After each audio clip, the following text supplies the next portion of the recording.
para que predique la palabra del Señor. Muchas gracias. Muchas gracias. El Señor les bendiga. Me alegra mucho poder estar aquí esta noche de nuevo con ustedes, porque ya había tenido la oportunidad de estar varias veces aquí. Al llegar aquí a la iglesia de Moravia, llego a un lugar que ha sido tradicionalmente casa de muy buenos amigos míos en el ministerio. Desde el primero que estuvo aquí, el hermano Israel Reyes, hasta otro amigo mío que tengo aquí ahora, que es, ahí está hermana Ofelia. Bueno, saludo a ella, si está. A cada uno de los que por aquí han pasado, han sido mis amigos. El hermano Israel, hablando del hermano Israel, fue el primer pastor que la iglesia tuvo en Antioquia. Primer pastor en Antioquia fue el hermano Israel Reyes, primer pastor colombiano. La primera iglesita fue allá abajo en Choromandó, en la vieja trocha, abajo de la Llorona, y ahí fue posesionado el primer pastor que hubo en Antioquia, fue el hermano Israel Reyes. Y fue pastor aquí, fue el primer pastor aquí en Moravia. Amén. Y así han pasado varios amigos míos por aquí, el hermano Genel, que fue el hombre que me acompañó a recorrer las montañas del Chocó, hasta arriba, la Andágueda, donde nace el Atrato, por todas esas montañas. Él fue el que me acompañó por todos esos lugares a cumplir la misión, la tarea. Entonces, venir aquí es encontrarme con muy lindos recuerdos de personas muy especiales que el Señor ha traído aquí y a través de los cuales ha bendecido esta hermosa iglesia. Amén. Aquí a Jesucito, quien también lo conozco como desde el siglo antepasado. Jesucito es pequeño, pero sí. Imagínense. Entonces, y así, entonces es un lugar de grandes amigos. Qué bendición, y sé que ahora el Señor seguirá bendiciendo a su iglesia, como lo ha hecho siempre, a través del ministerio de nuestro hermano Héctor, que es un privilegio que ustedes tengan a un hombre de estos, a un maestro, aquí para continuar esta gran labor. Amén. Bien, gracias a Dios. Nos internaremos ahora, haremos un recorrido a través de la escatología. Escatología se define como el orden de los eventos del futuro, así lo define, o lo definen secularmente, aunque Dios lo define de otra manera. Realmente la escatología es un tratado de historia, de una historia que solo Dios puede contar. Los hombres contamos la historia sobre hechos ya ocurridos, sobre eventos ya pasados. Sobre eso se establece la historia, sobre lo que ya ha acontecido. Pero porque nosotros solamente podemos mirar hacia atrás lo que pasó. Porque nosotros estamos en el presente y desde el presente solamente podemos mirar hacia atrás y no tenemos cómo mirar hacia adelante. Pero como Dios no está solamente en el presente, Dios está también en el futuro. Recordemos que Jesucristo está en el presente y está en el futuro ya. Entonces lo que hace es, como Él está en el futuro, nos cuenta las cosas del futuro como si ya hubieran ocurrido. Porque para lo que nosotros apenas va a acontecer, para Dios ya eso es historia. Ya lo conoce todo. Alabanzas a Dios. ¿Por qué decir que esté en el futuro? Bastaría citar unos cuantos textos, pero para no ahondar mucho, San Juan capítulo 1, Perdón, 14, creéis en Dios, creed también en mí. En la casa de mi Padre muchas moradas hay. Si así no fuera, yo os lo hubiera dicho antes, voy pues a preparar lugar para vosotros. Y si me fuere y os preparare lugar, vendré otra vez. Y note lo que dijo. Y os tomaré a mí mismo para que donde yo estoy, Él ya está en el futuro. Para que donde yo estoy, vosotros también estéis. Nosotros sí no estamos todavía en el futuro, nosotros todavía estamos aquí. Él sí está en el futuro, para que donde yo estoy, Él está en el futuro. Vosotros también estéis. La escatología la definió el mismo Señor en Apocalipsis 1:19. Cuando le dijo a Juan, le dijo estas palabras: escribe las cosas que has visto. Eso es pasado. Las cosas que son, eso es presente. Y las cosas que han de ser después de estas, eso es futuro. Ahí están los tres tiempos de la escatología: pasado, presente y futuro. Y si eso no bastara, uno se lo pregunta a Salomón. ¿Cómo definió Salomón este asunto? Capítulo 1 del libro de Eclesiastés, verso 9. ¿Qué dijo Salomón del asunto? Él lo definió así. Eclesiastés 1:9.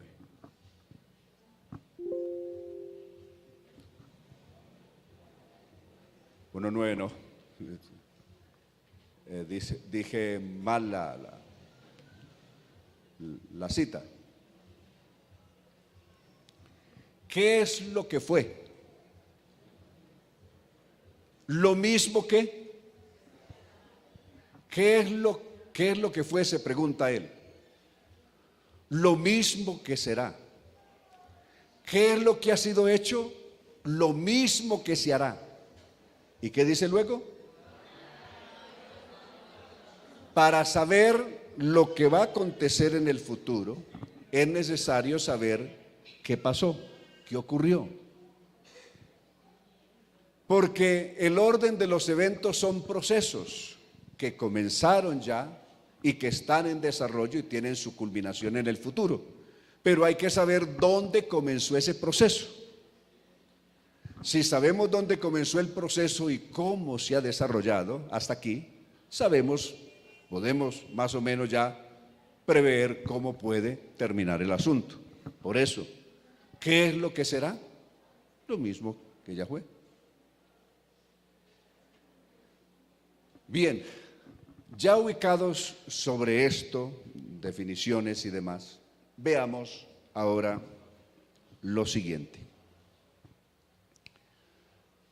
Si algún pueblo debe saber de los acontecimientos proféticos, es la iglesia del Señor. Porque aparte de todo es un mandato de Dios.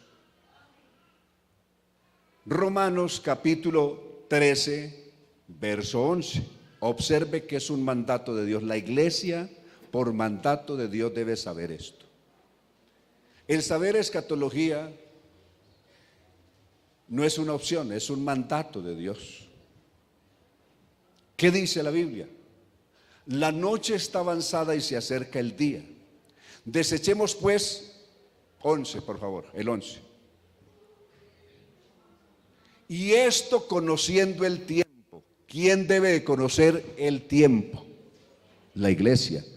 Si algún pueblo hay en la tierra que debe conocer los tiempos de Dios, es la iglesia.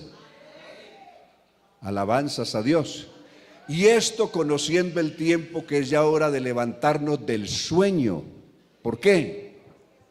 Porque ahora está más cerca de nosotros nuestra salvación que cuando creímos. La noche está avanzada y eso lo tenemos que saber todos.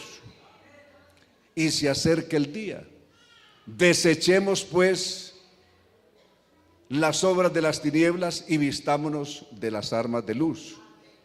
Y luego dijo: andemos como de día honestamente, no en glotonerías y borracheras, no en lujurias y lascivias, en contiendas y envidias, sino vestidos del Señor Jesucristo, y no proveáis para los deseos de la carne. Entonces, si algún pueblo debe conocer el tiempo, es su iglesia. Amén. Primera de Juan, capítulo 2, verso 18. Mire, Primera de Juan vuelve a decir que usted y yo necesitamos conocer este tiempo. ¿Por qué? Hijitos, ya es ¿qué? El último tiempo. Según vosotros oísteis que el anticristo viene, así ahora han surgido muchos anticristos, y por eso conocemos que es ¿qué? El último tiempo. ¿Quién debe saber, qué pueblo debe saber que este es el último tiempo? La iglesia. Nosotros necesitamos saber que este es el último tiempo. ¿Correcto? Muy bien. ¿Quién debe de saber cómo la profecía bíblica ha tenido, tiene y tendrá su desarrollo con un cumplimiento exacto según todo lo que Dios ha establecido en acontecimiento, es decir, todo lo que tiene que suceder? Segunda de Pedro, capítulo 1, verso 16, miremos los procesos.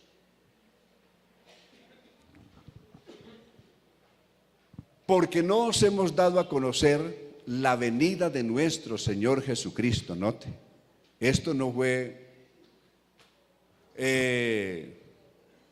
una idea de que tuvo algún apóstol o que tuvo algún hombre de hablar sobre estas cosas que corresponden al futuro y a la esperanza que tenemos. No fue un invento humano. Esto viene de Dios y está escrito en su palabra.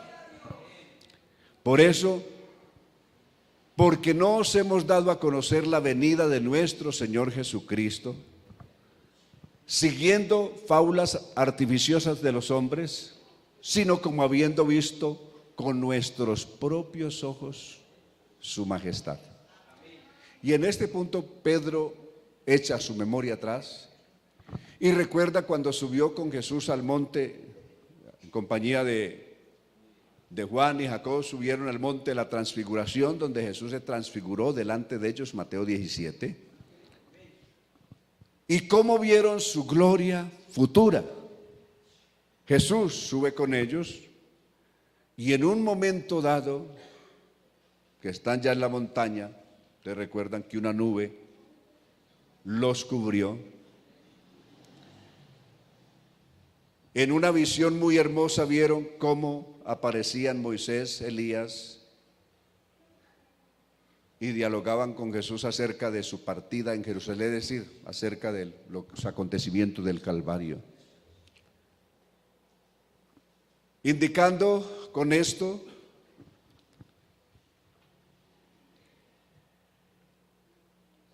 la ley, los profetas terminaron en el Calvario. Y de ahí en adelante, este tiempo que comenzó ahí, que es el tiempo de la iglesia, el tiempo que usted y yo necesitamos conocer, comenzó con Jesús. Este tiempo, conociendo el tiempo, este tiempo comenzó con Jesús en el Calvario y terminará cuando suene la trompeta. Porque el mismo Señor, quien va a tocar esta trompeta, no confundirla con otros eventos de Apocalipsis 8 en adelante, la trompeta que anuncia el recogimiento de la iglesia la va a tocar el mismo Señor. Porque el Señor mismo, con voz de mando, con voz de arcángel y con trompeta de Dios, descenderá del cielo. Amén. Y los muertos en Cristo resucitarán primero. Entonces,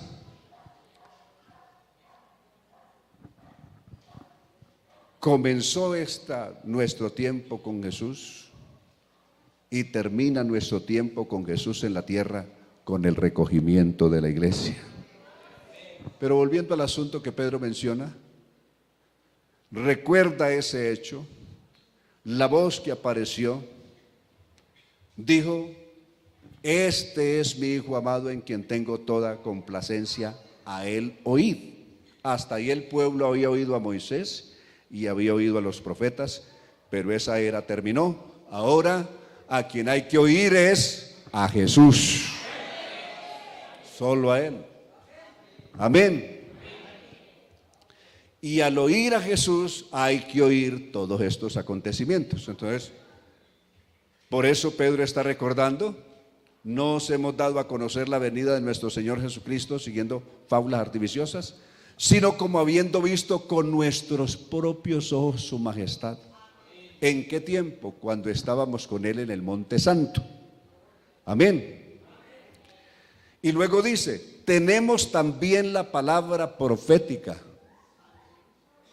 Es decir, aparte de la experiencia que Pedro está contando, de lo que oyeron y vieron y oyeron personalmente en Jesús,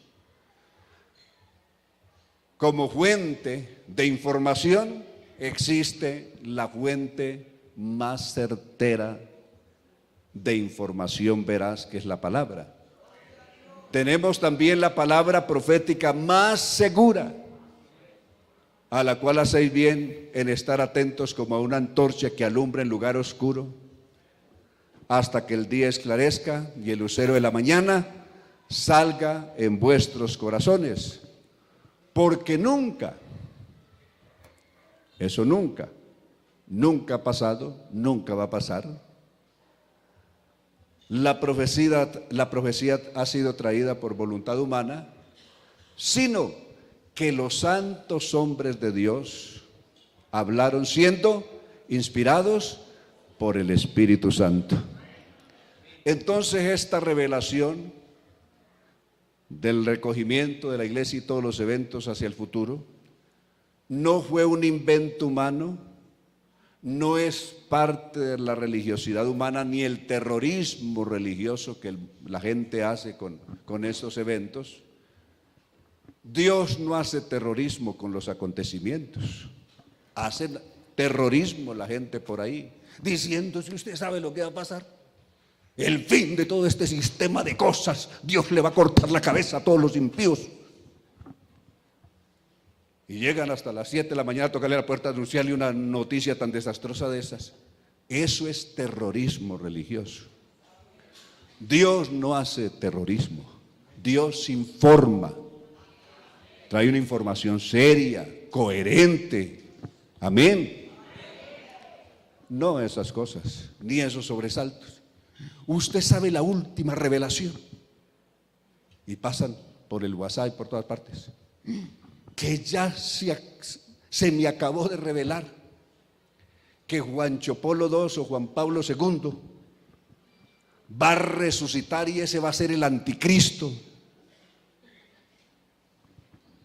que va a cabalgar sobre un caballo y el caballo es Bergoglio, el papa actual, y eso se me acabó de revelar. La Biblia no habla con esas tonterías, son cosas ridículas y la gente le presta oídos a eso y a cuanta especulación sale por ahí. Lo de Dios es un asunto serio, es de Dios y no se presta para esas especulaciones, para nada de eso. Bien, de otro lado, esto es el pueblo que tiene esta esperanza, tiene la más grande esperanza que jamás ha tenido ningún otro pueblo en la tierra. Es la esperanza bienaventurada. La gente normalmente espera muchas cosas, según las circunstancias. El que está soltero espera casarse. El que está enfermo pasa ahí esperando una cita médica, que a veces la cita médica le llega para 6 meses o 1 año después de muerto. ¿Ah? ¿Sí o no? La única esperanza bienaventurada es esta. Tito 2:11 en el gran ministerio de la gracia dice: porque la gracia de Dios que trae salvación a todos los hombres, no a algunos, sino a todos, se nos manifestó, enseñándonos que renunciando a la impiedad y a los deseos mundanos, vivamos en este siglo sobria, justa y piadosamente, aguardando la esperanza bienaventurada y la manifestación gloriosa de nuestro gran Dios y Salvador Jesucristo. Alabanzas a Dios. ¿Cuánto estamos aguardando la venida de nuestro Señor Jesucristo? Hay una palabra usada allí que siempre me despertó curiosidad. Me llamó la atención, la palabra aguardar, aguardando la esperanza bienaventurada y la manifestación gloriosa de nuestro gran Dios y Salvador Jesucristo. En ese verso 13, aguardando. Y por ahí me puse a investigar a ver cuál fue el origen de esa palabra, aguardar. ¿Dónde? ¿Por qué se originó esa palabra aguardar? ¿Por qué no esperar, sino aguardar? Aguardando. Y se usa varias veces. Pablo también la usa al escribirle a los Corintios, la usa varias veces, la palabra aguardar, siempre relacionada con la que en teología se conoce como la parusía, o sea, el regreso del Señor o el recogimiento de la iglesia. Aguardando. Y me di cuenta que eso es mucho más de lo que uno someramente puede ver. Aguardar es un asunto bien serio. Se inició en los primeros humanos que habitaron la tierra, cuando la mayoría de ellos vivían, permítame usar la palabra que usan los españoles, para no confundirla con la otra, que es la cacería. O sea, la caza, porque si decimos casa se nos confunde con la casa de vivir. Entonces, estas personas que vivían de eso, se iban allá a la montaña, al pie de los abrevaderos o de otros sitios donde sabían que ahí llegaba la presa, y desde horas, desde la madrugada, estaban allá listos, quietecitos, no se movían, con una atención absoluta. No le ponen cuidado ni a los zancudos que les pican, nada los distrae. Ellos tienen la creencia que por ahí, por cierto lugar que ellos más o menos creen, ha de aparecer la presa, y no se mueven, ni se desvían, ni los distrae nada. Tienen una atención, un enfoque absoluto. Estaban ahí, la mirada fija en un lugar, hasta que aparecía la presa y iba su lanza. Pero no se distraían. Aguardar es esperar sin distraerse, evitar todo tipo de distracción, puesto los ojos en Jesús, el autor y consumador de la fe, y de ahí uno no se puede desenfocar para ninguna parte. El que se desenfoca, el que se distrae, corre el riesgo de perderse. Ahí que hay que estar. Si estamos aguardando la venida del Señor Jesucristo, no podemos distraernos con nada. ¿Estamos ahí o no? ¿Cuándo lo seguimos aguardando entonces? ¿Seguimos aguardando la venida del Señor? Muy bien. Entonces, vamos a ver, ya planteado esto así, los acontecimientos escatológicos tienen, primero los veremos en una gráfica, en 3 direcciones. Veamos si alcanzamos a ver una gráfica en 3 direcciones de los eventos iniciales. Escatología, dejémosla ahí. Escatología está primero en esta dirección, escatología personal. Que está basada en ¿qué? ¿Qué pasará con nosotros después de la muerte? ¿Correcto? O en el regreso o en el recogimiento de la iglesia, en el recogimiento de la iglesia. ¿Qué pasará con nosotros después de la muerte? Escatología general. En esta escatología general, ¿qué pasará con la iglesia? 3. ¿Qué pasará con el pueblo de Israel? 4. ¿Qué pasará con el mundo y la creación?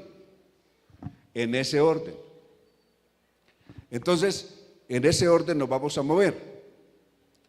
Hay algo otra gráfica, si es trato de Dios. En primer lugar, trato de Dios con la humanidad en general.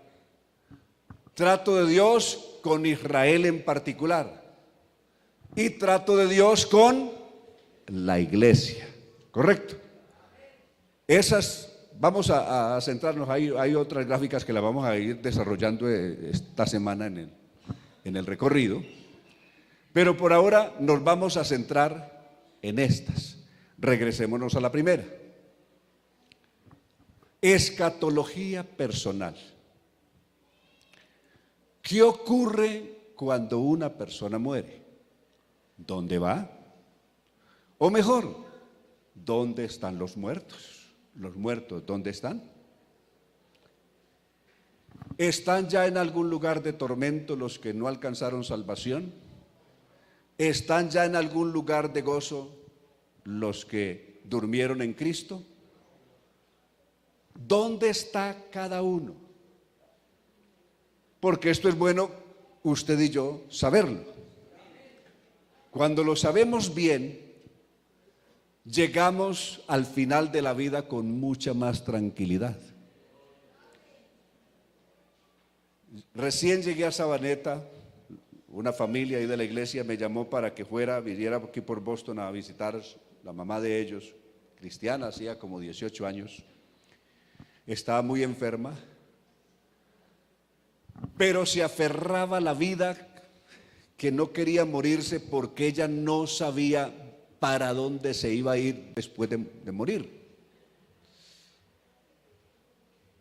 ¿Con qué se iba a encontrar después de la muerte? ¿Qué tal que uno resulte por allá en un lugar bien espantoso? Y se aferraba. Porque todavía estaban algunos recuerdos de su vida religiosa del pasado que le hablaban del limbo, del purgatorio o del infierno en llamas allá. ¿Y qué tal que uno vaya a parar allá con esos demonios torturándolo todo el tiempo? En fin. Entonces, es necesario uno saber dónde realmente va a pasar, a dónde va a ir. ¿Correcto? Y sobre esto ha habido una cantidad de especulaciones, incoherencias, ideas. Entonces, en primer lugar, definamos el asunto personal, porque es un asunto que toca con la esperanza suya y con la mía. ¿Qué es lo que yo estoy esperando? Amén. Entonces definamos, 1, ¿dónde están los muertos? Buenos y malos, ¿dónde están?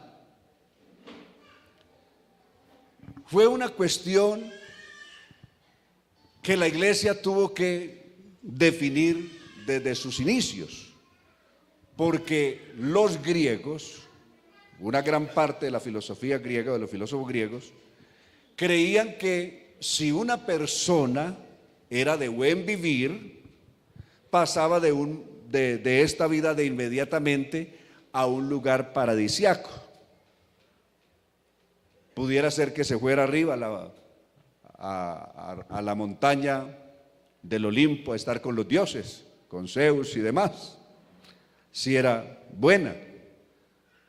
Y si era mala, pues se iba de una vez al infiernos o al Tártaros, conocido con diversos nombres. Por ello, ellos no creían en la resurrección de los muertos, porque si una persona había vivido una vida bien y se había ido ya con los dioses a la montaña del Olimpo, la montaña de los dioses, ¿a qué tenía que venir a resucitar? Y si era mala y ya se había ido al Averno o Infernos, pues ¿qué iba a regresar? Por eso es el problema que se plantea en 1 Corintios 15 respecto de la resurrección de los muertos. Si los muertos no resucitan, entonces tampoco Cristo resucitó. Y si Cristo no resucitó, entonces vana resulta nuestra fe y vana es nuestra esperanza. Porque si no hay resurrección de muertos, ¿qué es lo que estamos esperando entonces?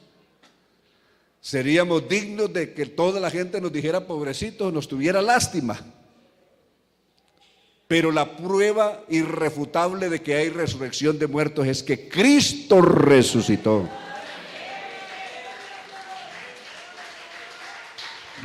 Alabanzas a Dios.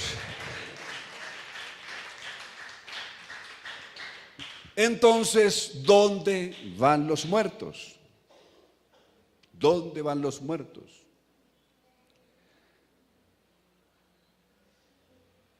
Jesús ubicó los muertos de una manera sencilla.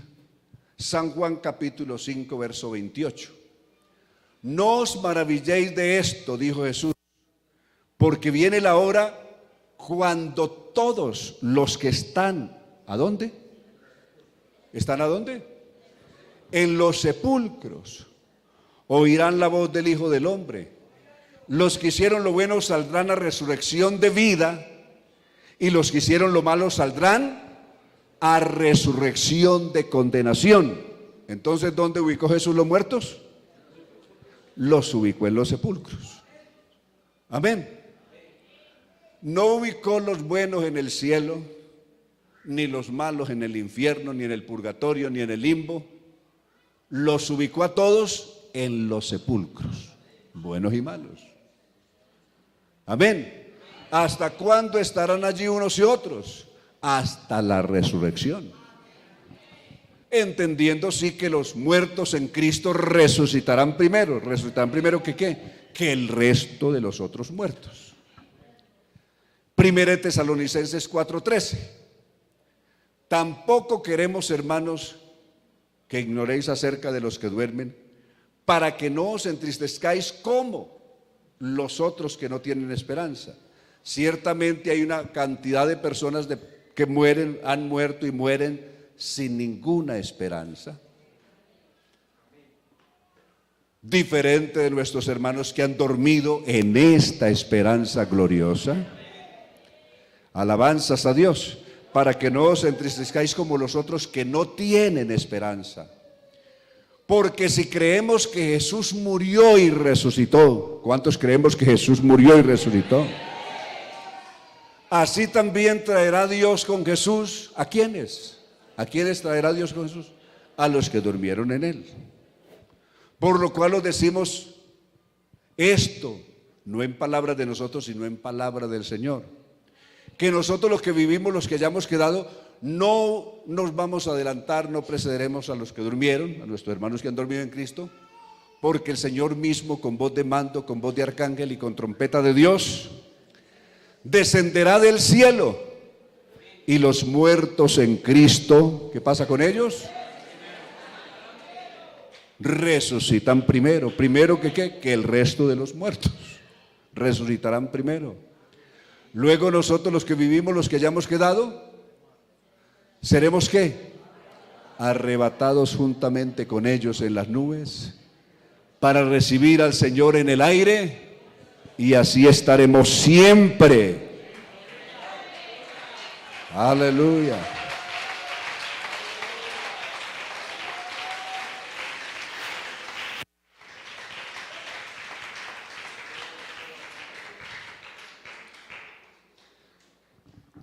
Estaremos siempre con el Señor. ese es el orden. ¿Cómo verlo? Es decir, si uno quisiera dar una mirada pues un poco más amplia, lo haremos brevemente. Del primer escritor de la historia bíblica. Estamos hablando de Job. En el capítulo 14, él se hace una pregunta: si el hombre muere, ¿volverá a vivir? Para abreviar, leamos 14:10 en adelante del libro de Job. 14:10. Mas el hombre morirá y será cortado, perecerá el hombre. Y se pregunta él, ¿dónde estará el hombre? Hasta ahí venía viendo el ejemplo de los árboles. Si se corta un árbol, puede ser que se corte muy cerca a la raíz, pues el tronco que se cortó se seca. Pero si le echas agua, le cae agua a la raíz que quedó allí, esa raíz vuelve a retoñar. Pero el hombre muere, ¿y será que el hombre retoña así como la raíz del árbol? No, tiene otro proceso diferente. Entonces eso es lo que está planteando ahí. Entonces dice, si el hombre muere, ¿volverá a vivir? Como las aguas se van del mar y el río se agota y se seca. Luego dice el verso 12, así el hombre yace y no vuelve a levantarse. ¿Hasta cuándo no se levanta? Hasta que no haya cielo. No se va para el cielo antes, sino que no se levanta hasta que no se abran las puertas de arriba. Por ahora esas puertas están cerradas. El único que entró allá es Jesús. El que salió de allá es el único que hasta ahora entró allá. De resto nadie más. No ubique por allá ni a Enoc, ni a Moisés, ni a Elías. San Juan 3:13, nadie subió al cielo, sino el que descendió del cielo, el Hijo del Hombre que está en el cielo. Entonces, el único que subió allá es el que había descendido de allá. De resto, nadie más. Alabanzas al Señor, ¿estamos en esos ciertos? Entonces el hombre yace y no vuelve a levantarse hasta que no haya cielo, no despertará ni se levantará de su sueño. Verso 13. ¿Quién me diera que me escondiese en el Seol o en el sepulcro? Que me encubrieses hasta apaciguarse tu ira, que me pusieses plazo y de mí te acordaras. Luego dice el 14, si el hombre muriere, volverá a vivir. Y se responde el mismo, todos los días de mi edad esperaré hasta que venga mi liberación.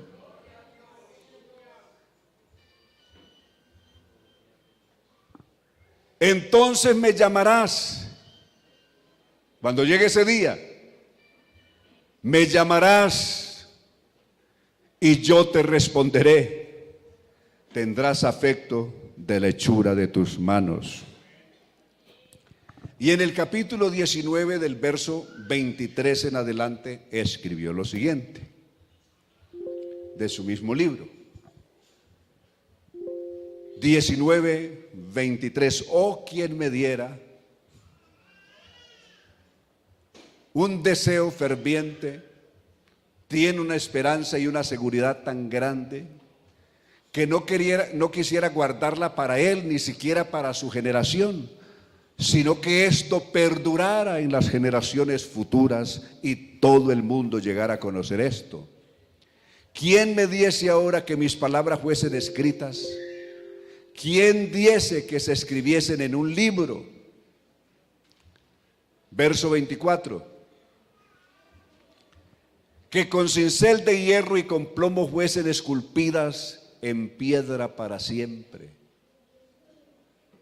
¿Qué es lo que quería que quedara esculpido para que todas las generaciones a lo largo de los milenios las conociéramos? Esta, la gran esperanza del patriarca Job. ¿Cuál era la esperanza? Yo sé que mi Redentor vive ¿Cuántos sabemos que Él vive? Que al fin se levantará sobre el polvo. Yo sé que después de deshecha está mi piel, en mi carne he de ver a Dios, al cual veré por mí mismo, mis ojos lo verán. Alabanzas a Dios. ¿Cuántos tenemos esa gloriosa seguridad, esa esperanza maravillosa?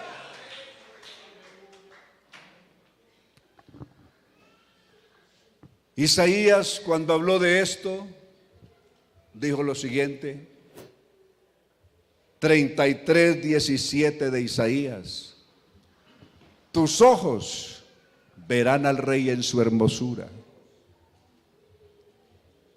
verás la tierra que está lejos. Ver dos cosas: al Rey en su hermosura, cuando despertemos del sueño, cuando seamos transformados a su semejanza, veremos al Rey en su hermosura y veremos el país que nos espera. Alabanzas a Dios, los nuevos cielos, la nueva tierra de la que habló el apóstol Pedro. Pero David también había hablado de esto. 17:15, Salmo 17:15. La parte final del verso dice: yo en justicia veré tu rostro y estaré satisfecho. ¿Cuándo? Cuando despierte a tu semejanza. ¿Cuándo vendría la plena satisfacción del salmista? Cuando despierte a tu semejanza. Alabanzas a Dios. Entonces, ¿dónde están los muertos? Los muertos, muertos están. Amén.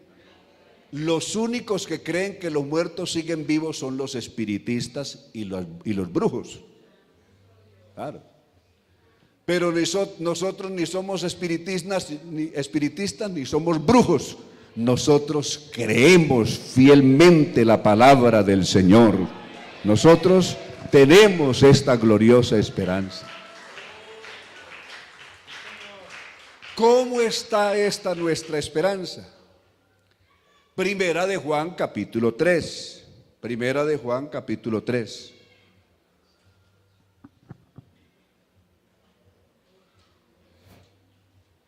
Mirad cuál amor nos ha dado el Padre. Mire, ¿a dónde fija nuestra atención? Dice, por favor, miren, ubiquen esto. Mirad cuál amor nos ha dado el Padre. A ver, ¿hasta dónde voy? ¿Paro ya o sigo? Aquí uno queda un poco perdido. ¿Ah? Mirad cuál amor nos ha dado el Padre para que seamos llamados hijos de Dios. ¿Qué es lo que somos ahora? Ahora tenemos un privilegio que ni la reina de Inglaterra, ni el príncipe este, ni el jeque aquel,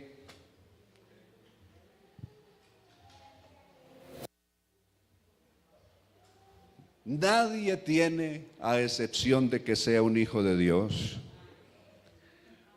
Mirad cuál amor nos ha dado el Padre para que seamos llamados hijos de Dios. Por esto el mundo no nos conoce, porque no le conoció a Él. ¿Correcto? No le conoció a Él.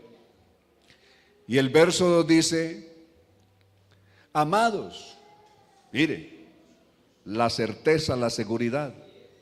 ¿Qué es lo que somos ahora? Ahora, en este tiempo, esta noche, ¿qué somos?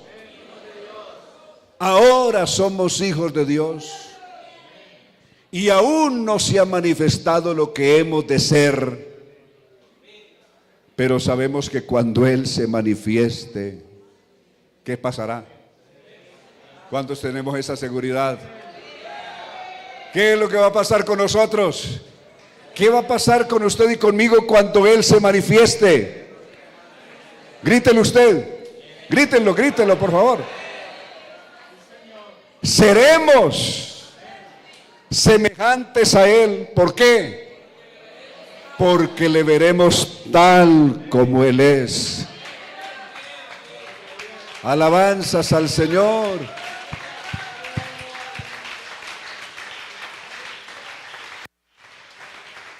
Por eso, todo aquel que tiene esa esperanza, ¿cuántos tenemos esa esperanza? A ver, levante la mano los que tenemos esa esperanza.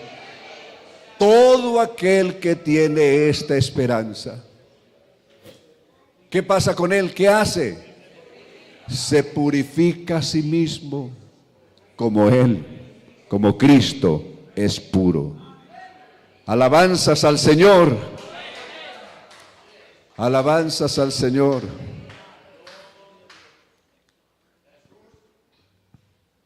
Algunas creencias, algunos distorsionan algunos versos de la Biblia para tratar de decir que los muertos siguen vivos.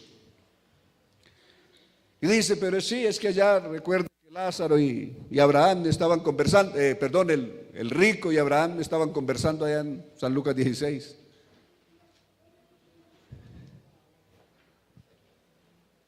San Lucas 16 no es siquiera una parábola, sino una alegoría,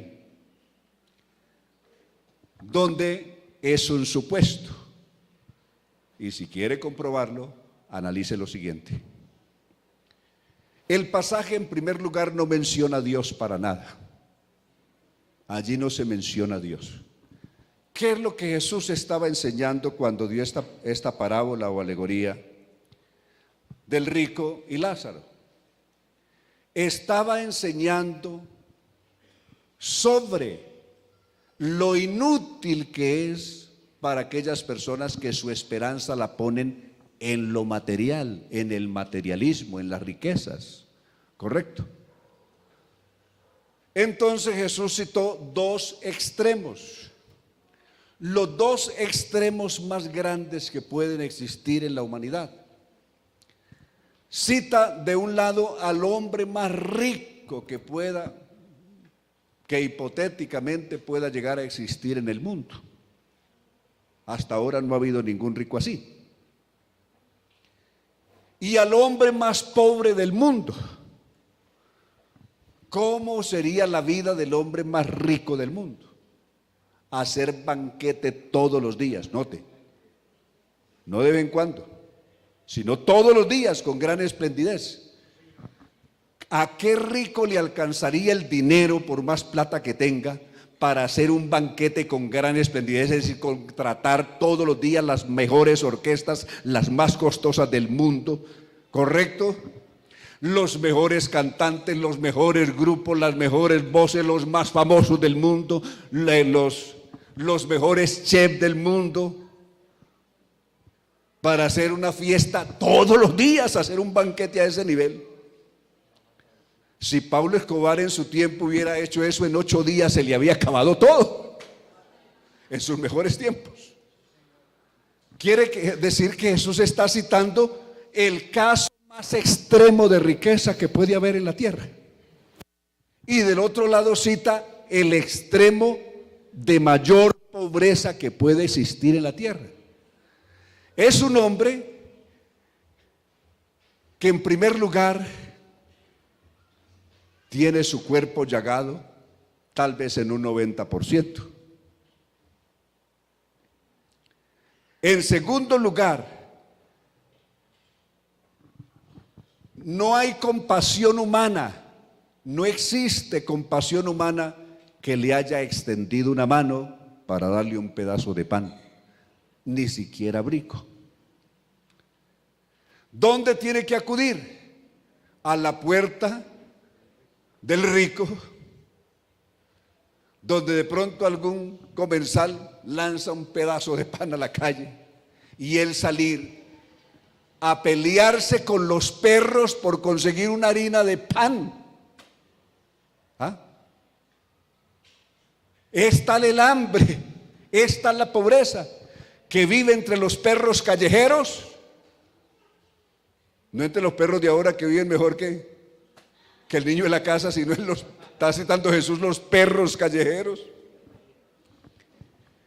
que para comer tenían que velar allá en la calle a ver cuándo alguien les arrojaba por ahí un pedazo de pan. Y el pobre hombre pelearse con los perros callejeros para tratar de arrebatarles alguna migaja. Está citando el caso más extremo de pobreza más extrema que puede existir. Es eso. Para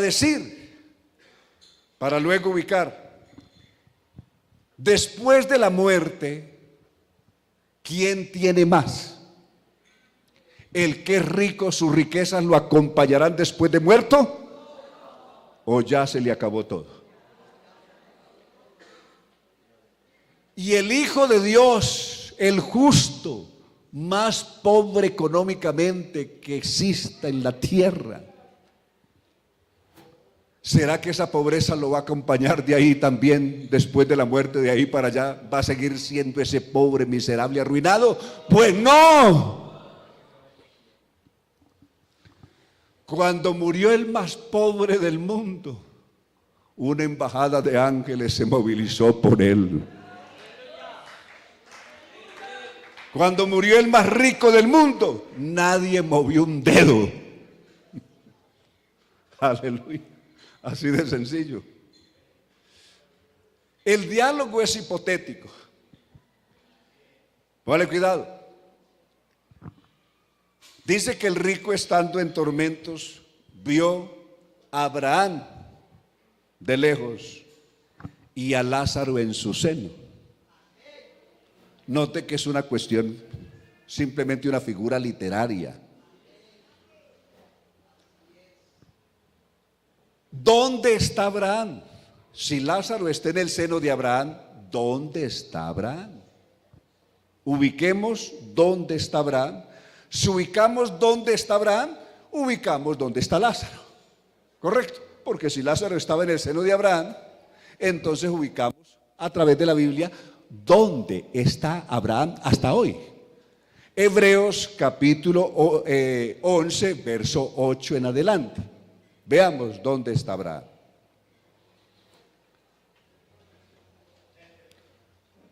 Por la fe Abraham, siendo llamado, obedeció para salir al lugar que había de recibir como herencia, y salió sin saber a dónde iba. Verso 9, por la fe habitó como extranjero en la tierra prometida, como en tierra ajena, morando en tiendas con Isaac y Jacob, coherederos de la misma promesa, porque esperaba. ¿Qué esperaba Abraham? La ciudad que tiene fundamento, cuyo arquitecto y constructor es Dios. Verso 11, por la fe también la misma Sara, siendo estéril, recibió fuerza para concebir y dio a luz aún fuera del tiempo de la edad, porque creyó que era fiel quien lo había prometido. 12, por lo cual también de uno, y de ese ya casi muerto, salieron como las estrellas del cielo en multitud, y como la arena innumerable que está a la orilla del mar. Conforme a la fe murieron todos, Abraham y todos los que le siguieron. ¿Sin qué? Abraham recibió lo prometido por Dios. Murió después de haber alcanzado lo que Dios le había prometido. Todos estos, incluyendo a Abraham, murieron sin recibir lo prometido.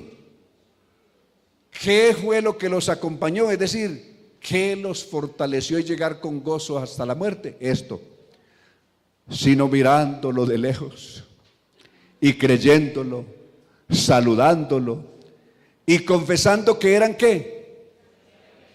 Extranjeros, peregrinos sobre la tierra. Todos murieron así.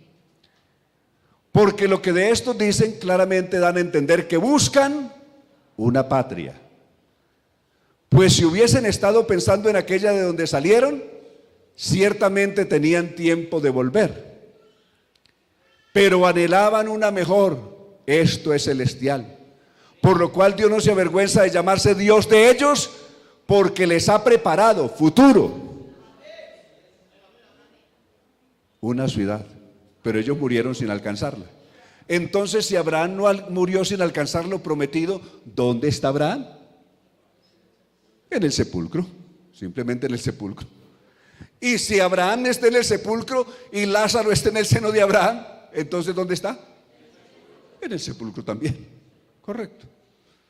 Eso es como en San Lucas 23:43, cuando Jesús le dice al ladrón aquel que está a su lado, que le dijo: acuérdate de mí cuando vengas en tu reino. Y Jesús le dice: hoy mismo estarás conmigo. ¿A dónde? ¿Y dónde se fue Jesús ese día? Se fue al sepulcro. Porque como Jonás estuvo 3 días y 3 noches en el vientre del gran pez, así es necesario que el Hijo del Hombre esté 3 días y 3 noches en el corazón de la tierra. De ahí que Jesús ese día se fue para el sepulcro. Entonces, ¿el paraíso dónde quedó? Y hoy mismo estarás conmigo en el paraíso.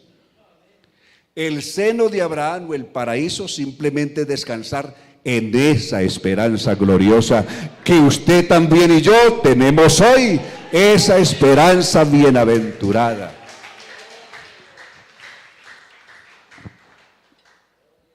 Y quisiera ubicar Eclesiastés capítulo 9 para leer del verso 1 en adelante esta reflexión que hace Salomón. Él hizo esta reflexión respecto de la vida y de la muerte. Ciertamente he dado mi corazón a todas estas cosas para declarar todo esto, que los justos y los sabios y sus obras están en la mano de Dios.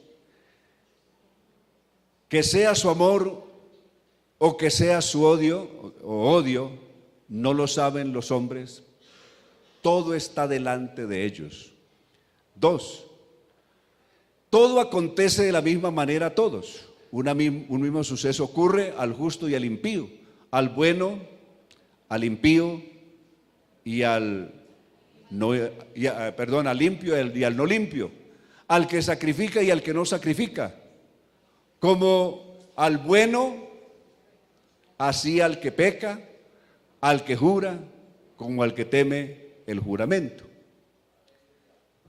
Este mal hay entre todo lo que se hace debajo del sol, que un mismo suceso acontece a todos, y también que el corazón de los hijos de los hombres está ¿qué? Lleno de mal y de insensatez en su corazón. ¿Durante cuánto tiempo está ese mal y esa insensatez en el corazón del hombre? Durante toda su vida. Y después de esto, ¿para dónde se van? ¿Unos para el cielo y otros para el infierno? No. ¿Para dónde se van? Se van a los muertos. Correcto. Verso 4. Aún hay esperanza para todos los que están entre los vivos. Porque mejor es perro vivo que león muerto. Verso 5. Y esto es contundente. Así usted no sepa de psicología, de filosofía, de medicina, de derecho, de ninguna de las áreas de la ciencia. Pero esto sí lo debe saber. Amén. Esto sí lo tenemos que saber todos. Que los que viven saben que han de morir. Es una dura realidad, pero así está establecido. Eso no lo puede cambiar. Como usted y yo estamos aquí y todavía estamos vivos, podemos decidir nuestro futuro ahora, con Dios o sin Dios. Es decir, tenemos la facultad de decidir nosotros. Después de muerto ya nadie puede cambiar nada, ni decidir nada. La decisión se hace ahora. La decisión es hoy, porque los que viven saben que han de morir. Eso no le dé vueltas. Se muere el científico, el mejor médico se muere, el más rico se muere, la mujer más hermosa se muere, el hombre más apuesto se muere, todos. No importa dónde viva, que vive allá, que vive en la mansión más lujosa del mundo, se muere. La muerte llega a todos los lugares donde hayan seres humanos, donde hayan seres vivos. Los muertos saben, los vivos saben que han de morir. Pero dígame, ¿cuántos saben los muertos? ¿Qué se dice de los muertos? Pero los muertos nada saben. Entonces su mente, su conciencia, ¿en qué quedó? ¿Qué sigue diciendo? Porque los que viven saben que han de morir, pero los muertos, ¿qué pasa con ellos? Nada saben, ni tienen más paga, porque su memoria quedó ¿qué? De ahí que si a su casa alguna noche ha venido a alguien a darle los pies, no fue ningún muerto. Tenga cuidado con el vecino por ahí, quién sabe con quién, porque tenga cuidado. Los muertos nada saben, ni tienen más parte, ni más paga en todo lo que se hace debajo del sol. Alabanzas a Dios. Pero esta noche estamos en un momento cuando hay que tomar una decisión. ¿Cuántos hay aquí que todavía no son bautizados en el nombre de Jesús esta noche y nos honran con su presencia en este lugar? Dios les bendiga, levante su mano, Dios les bendiga, Dios les bendiga. Si por lo menos, pueden bajar la hora, gracias. Si por lo menos usted se fuera esta noche con esa resolución en su corazón, hola, necesito resolver mi futuro eterno ahora. Eso no lo puede decidir en el hospital cuando ya esté agonizando. A veces lo llaman a uno hasta deshoras de la noche. Ay, hermano, es que aquí estoy en el hospital y ya tengo aquí mi familiar que está agonizando para ver si usted viene a hacer algo por él. Esa ya no es hora de hacer nada por nadie. Salmo 6:5. En la hora de la muerte no hay memoria de Dios. Olvídelo. La cuestión de decidir el asunto es ahora que usted está bien consciente y tiene sus facultades plenas para tomar una decisión con Dios esta noche. Aleluya.